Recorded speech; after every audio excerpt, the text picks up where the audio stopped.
In 2009, Tommy Andresen made a drawing. It featured 5 ninja with elemental powers and the word Spinjago. Little did he know, however, that 15 years later, this drawing would inspire one of LEGO's biggest themes with over 1 million sets sold and a TV show spanning over 15 seasons. This is the complete story of Ninjago, from when it was first thought of to where it is right now. So grab your popcorn, cause this is gonna be a wild ride. So, in 2009, LEGO had the idea of making an original IP based on 4 ninja with elemental powers. Now, they already had a theme called Ninja, and they wanted to incorporate some elements like dragons and castles from the ninja theme into their new theme about ninjas. After some testing, it was decided that the villains for the pilot episodes of this series were to be skeletons. So, yeah, that was pretty much the basic premise of Ninjago. Ninja with elemental powers fighting skeletons. A pretty simple premise, and that's where this drawing by Tommy Andresen comes in. A little bit later, Kevin and Dan Hagman were hired to write the pilot episodes of Ninjago that would set up the characters and world of Ninjago. It was, as they said, like Star Wars but with ninjas, and in that regard, they did not fail. The pilots were wildly popular among children, and why would they not be? It featured a wonderful story and 4 characters that many children could relate to. Not only that, but alongside the pilots were released a ton of sets, so kids could just watch the pilots, go to their nearest store, and buy some Lego sets to play with. And that was just such a cool experience for many kids and got many people hooked onto the show of Ninjago. That was pretty much the entirety of 2011. We got 2 waves, one in January and one in the summer, and we got 4 episodes, or rather 2 episodes, the Ninjago pilots. Next up, we had 2012, and to say 2012 was a huge success would be an understatement. For one thing, we got season 1 of Ninjago, and season 1 basically took all the things that the pilots did well and did them so much better. I can definitely understand why this season is an absolute fan favorite among many fans, even to this day. Not only that though, the sets were just a whole lot better, and we got some absolute classics like the epic dragon battle and even the ultrasonic raider. But wait, it gets even better, because in the later half of 2012, we also saw the introduction of Ninjago Season 2. Now, in my opinion, this season wasn't as good as Season 1, but it was still a great season and perfectly wrapped up all the plot points that the previous 2 installments had been building up to. Not only that, we also got like 6 sets for this season, which weren't again as great as the season 1 sets, but I think they were decent. And sets like the Golden Dragon even reached the top 10 best selling LEGO sets at one point in time, which I think was a great achievement for Ninjago. But that was pretty much it for Ninjago. It was clear that LEGO was putting less and less effort into this theme, and yeah, that was, as it was supposed to be, the end of Ninjago. Many fans were sad to see their favorite characters go, but interested to see where LEGO would go next. So, here comes LEGO's next theme, LEGO Legends of Chima. And to be honest, I kind of like this theme. I mean, I watched some of the episodes and I got some of the sets, and I do think that this theme gets some unfair hate, but again, it was no secret that Chima did not sell nearly as well as Ninjago. So, due to popular fan demand, in 2014, LEGO decided to bring back Ninjago with this cryptic poster of Zane saying that we will be back.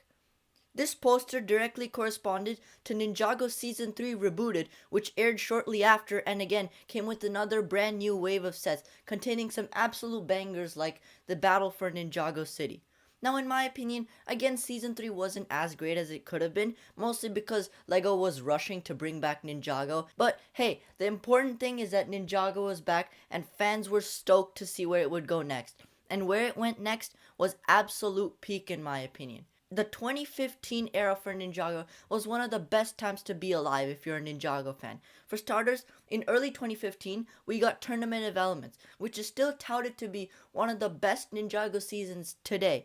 We also got some sets for Season 4, which were pretty good, though not as great as again like Season 1 or Season 3, which were the best sets at this point in time. Usually, in the summer, we got sets corresponding to the season that came out earlier in the year, but this time LEGO made an exception and released another brand new season, Ninjago Possession, in the summer. And this season was, again, another fantastic season. I think that the character development was great, and the season had a whole lot of new lore to add to the story.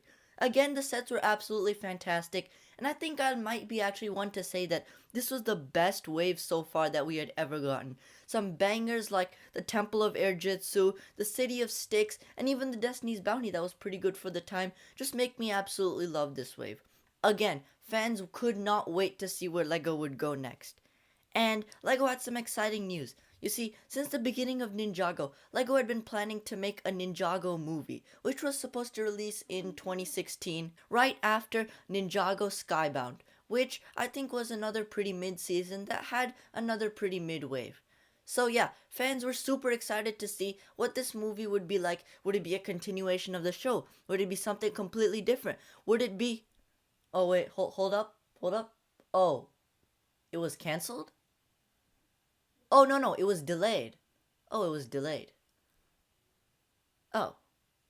Yeah, the Ninjago movie was delayed to 2017, which means LEGO had to rush to produce content to fill in the gap that the movie would have filled up.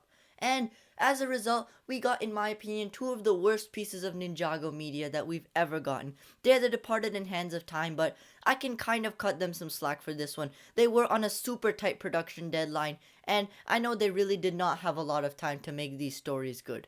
But it's 2017 now, which means it's time for the Ninjago movie. And pretty much everyone is agreeing that it was not that great. Now, I know that this was a disappointing entry for Ninjago, but at least it was non-canon, so it didn't have too many repercussions on the actual story of Ninjago. That being said, the movie marked a turning point, an end of an era, and it was clear that going forward, Ninjago would have to be way different. Enter Sons of Garmadon. Now, the first thing you'll notice when watching Sons of Garmadon is that the ninja look different. That's because they actually redesigned the ninja to match with their movie appearances. Now, I know there was a huge amount of criticism with these redesigns, but I think that most fans have just kind of accepted that they were a necessary change to keep the theme feeling fresh and brand new, even after running for over 7 years. That's also helped by the fact that Sons of Garmadon is just one of the best Ninjago seasons of all time, period. Sons of Garmadon and its direct sequel, Hunted, are still two of my favorite Ninjago stories of all time and have been praised by Ninjago fans to be the peak of Ninjago, which I definitely agree with. They told such a cool, dark, and gripping story that had me hooked from start to finish, and the resolution at the end of season 9 was again super satisfying.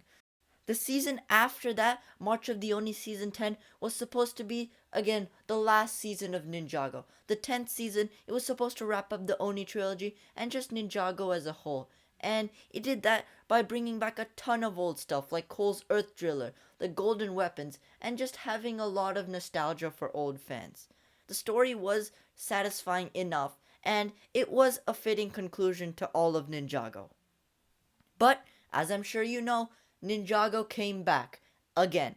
But this time, it looked different because LEGO had switched the animation studio from Willfilm to WildBrain. This came with some major changes, namely the fact that episodes were now 11-minute long instead of 22 minutes long, and also the fact that the animation style was different. However, the first two seasons of WildBrain Ninjago did not live up to their fullest potential. That all changed, however, with the introduction of season 13 and 14 of Ninjago. Starting off with Master of the Mountain, the story that Master of the Mountain tells for Cole is genuinely fantastic and one of the best character arcs that we've gotten in Ninjago period. Same can be said for Seabounder season 14, which gave us one of the best character arcs for Nia, and it even culminated in one of the best Ninjago sacrifices of all time, as Nia sacrifices herself to the sea to save her friends. Also, I haven't really been talking about this, but in the background, the sets have just kept on getting better and better and better.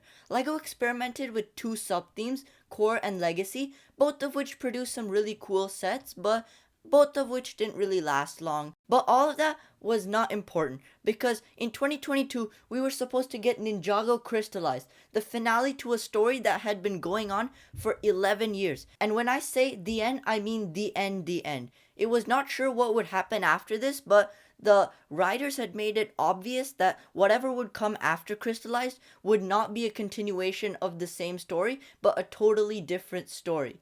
Nevertheless to say, fans were super excited for Crystallized. And Crystallized aired in two parts, both of which I think were pretty good, but They were definitely controversial among the Ninjago community because a lot of people, myself included, did not like what they did to certain characters. Crystallized aired eventually, and a lot of people did like it, so that was the big finale to all of Ninjago. But wait, the video's not over, so there must be more. Well, actually, after Crystallized, there was a follow up series, Ninjago Dragons Rising. And this one was not a continuation of the same story with the same six ninja doing the same things again and again, but a whole brand new story with all new characters and an all new world. In 2023, we got Dragons Rising Season 1, and this season was a fantastic season. It gives me a lot of Season 1 vibes because it's just a lot of the same with the ninja going on fun adventures, learning about new things, and it all culminates in the end, and the final battle is pretty epic. Dragons Rising Season 2 came in 2024, and same thing, I don't have too many complaints about this season. It is really, really good. Also, looking back on the sets have just gotten way, way better going into Dragons Rising. It just seems like LEGO's putting a lot of thought and care into these sets, and we've gotten some fantastic sets like the best mech of all time, the best dragon of all time, and just some great sets for children that I know many people will enjoy. So yeah, that's pretty much where we are in Ninjago right now. Dragons Rising Season 2 Part 2 coming out in a couple of weeks, Dragons Rising Season 3 coming out next year, and all in all, I gotta say, I'm pretty happy with where Ninjago is now. It definitely looks like LEGO is putting a lot of time, care, and attention into this theme, and I, for one, am excited to see where it's going next. As a guy who's known Ninjago for pretty much as long as I can remember, it's been great watching this theme grow and develop, and it's been super fun looking at the entire history of Ninjago all in under 15 minutes. So if you enjoyed this video, make sure to like and subscribe, and I'll see you in the next one.